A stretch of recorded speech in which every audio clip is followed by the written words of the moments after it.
মুরগির কিন্তু কোনো সমস্যাই একটা সিঙ্গেল সমস্যা থাকে না। মুরগির কিন্তু একটা সমস্যার সাথে লেয়ার মুরগিকে অনেক সময় আমরা অ্যান্টিবায়োটিকের বিভিন্ন ডোজ দিয়ে থাকি। কখনো সালমোনেলার ডোজ দিতে হয়, কখনো মাইকোপ্লাজমার ডোজ দিতে হয়, বা কখনো কোনো রোগশোক হইলে সেই ক্ষেত্রে সেটারও ডোজ দিতে হয়। লেয়ার মুরগির জীবদ্দশায় লেয়ার মুরগি পালতে গেলে অনেক সময় অনেক ধরনের অ্যান্টিবায়োটিকের প্রয়োজন হয়।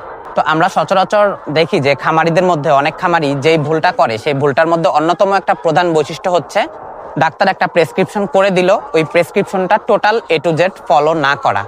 দেখেন, অ্যান্টিবায়োটিক কিন্তু এটা মানে একটা ঔষধ, এটা আতঙ্কের কিছু না। অ্যান্টিবায়োটিক মুরগির প্রয়োজনেই ওদের লাগে, কিন্তু করা হয় কি, একটা অ্যান্টিবায়োটিক আমি দিলাম, ওই অ্যান্টিবায়োটিকের সাথে পাশাপাশি আমি হয়তো কোনো একটা লিভার টনিক দিলাম, অথবা কোনো একটা টক্সিন বাইন্ডার দিলাম, অথবা কোনো একটা কিডনির টনিক দিলাম, কিডনির ঔষধ দিলাম।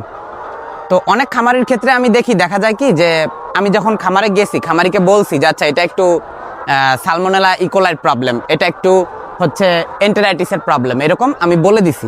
তো উনি করে কি যে আচ্ছা ঠিক আছে, সালমোনেলা ইকোলাই এটার জন্য তো আমার এই অ্যান্টিবায়োটিকটা দিছে, তাইলে এই অ্যান্টিবায়োটিকটা দিলেই আমার হয়ে যাচ্ছে, আমার ওই ইয়াটা খাওয়ানো, বাকিটা খাওয়ানোর আমার প্রয়োজন নাই, ওই লিভার টনিক বা টক্সিন বাইন্ডার যেটা দিছে ওইটা দেওয়ার দরকার নাই। এখন দেখেন, যদি এই কাজটা করেন তাহলে আপনাদের সমস্যাটা আসলে কি হবে? সমস্যাটা হবে হচ্ছে অ্যান্টিবায়োটিকের কিন্তু অনেক ধরনের হয়। পৃথিবীতে কোনো ঔষধ আপনার সাইড ইফেক্ট ছাড়া হয় না। তো অ্যান্টিবায়োটিকেরও এরকম আছে। কিছু কিছু অ্যান্টিবায়োটিক দিলে হয় কি, মুরগির পাতলা পায়খানার পরিমাণ বেড়ে যায়, তখন মুরগির শরীরে পানি শূন্যতা হয়, তখন মুরগিকে কোনো ধরনের ইলেকট্রোলাইট বা স্যালাইন দিতে হয়।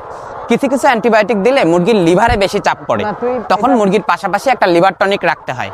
কিছু কিছু অ্যান্টিবায়োটিক দিলে মুরগির শরীরের টক্সিসিটির পরিমাণটা বাড়তে পারে, বা ওই অ্যান্টিবায়োটিকটার মানে রেসিডিউ কোনো একটা টক্সিন হইতে পারে, যেটাকে রিমুভ করার জন্য টক্সিন বাইন্ডার দেওয়া লাগছে।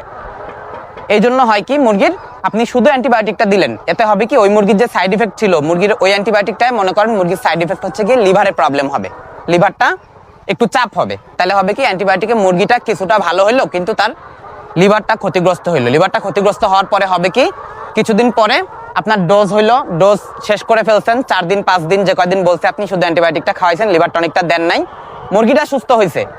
ওই যে লিভারে ওর ক্ষতিটা হইলো, এই সমস্যাটা ওর ডিমে চলে আসবে, অথবা এই সমস্যাটা হবে কি, ব্রয়লার মুরগি হলে, সোনালী মুরগি হলে ওর মাংসে চলে আসবে। কিছুদিন পরে দেখবেন লেয়ার মুরগির ক্ষেত্রে মুরগির ডিম প্রোডাকশন অনেকটা কমে গেছে।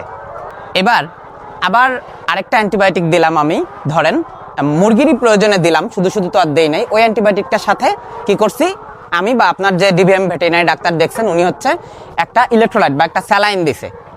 স্বাভাবিকভাবে এখন শীতকাল, আপনি মনে করবেন কি যে শীতকাল, মুরগির তো ওই পাতলা পায়খানা কম হয়, শীতকালে তো মুরগির লিটার এমনিতেই একটু সলিড থাকে, তা আমার ওই স্যালাইন দেওয়ার দরকার কি? আসলে ব্যাপারটা হলো কি, আমি যে অ্যান্টিবায়োটিকটা দিছিলাম, ওই অ্যান্টিবায়োটিকটার কারণে মুরগির শরীরে মানে একটু পানি শূন্যতা হওয়ার সাইড ইফেক্ট থাকতে পারে। এই জন্য কিন্তু আমি সাথে ওই এই জন্য কিন্তু আমি সাথে ওই ইলেকট্রোলাইট বা স্যালাইন সলিউশনটা দিছিলাম, কিন্তু আপনি তো এটা দেন নাই। আলটিমেটলি মুরগিরই কিন্তু ক্ষতি হবে। এটার কারণে মুরগির হবে কি, পা শুকায়া যাবে, বল শুকায়া যাবে, আলটিমেটলি প্রোডাকশন হাউস আর প্রোডাকশনে সমস্যা হবে।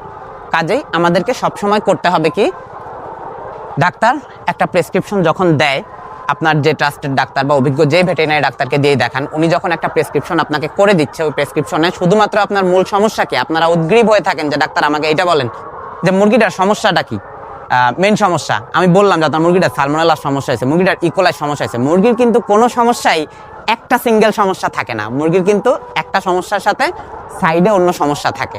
তা আপনি ওই একটা সমস্যাটাকে মূল ধরে শুধুমাত্র ওইটার ওষুধটা দিতেছেন, বাকিটা দিচ্ছেন না, এতে কিন্তু মুরগিটা প্রপারলি সুস্থ হবে না। তো আশা করি আমার এই ভিডিওর মাধ্যমে আপনারা আসলে বুঝতে পারছেন যে ঔষধগুলো সাধারণত আমাদের দেওয়া হয়, এই ঔষধগুলো আসলে কোনোটা শুধু শুধু দেওয়া হয় না, একটা আরেকটার সাথে সম্পর্কযুক্ত।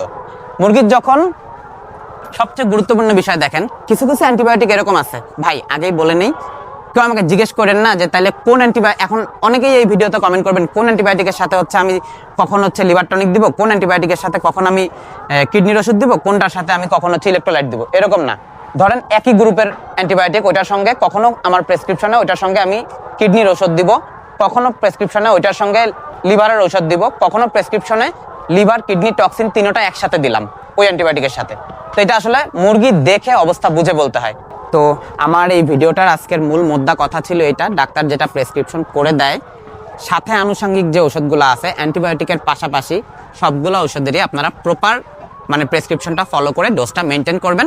আশা করি ভালো থাকবেন ইনশাল্লাহ। আপনার মুরগিটা একেবারে প্রপার সুস্থ হয়ে গেলে দেখবেন যে 2-2.5 মাস বা 3 মাসও রোগটা আর ফিরে আসবে না। কিন্তু যদি ফলো না করেন তাহলে বারবার কিন্তু রোগটা ফিরে আসার চান্স আছে। তো সবাই ভালো থাকবেন। Happy farming.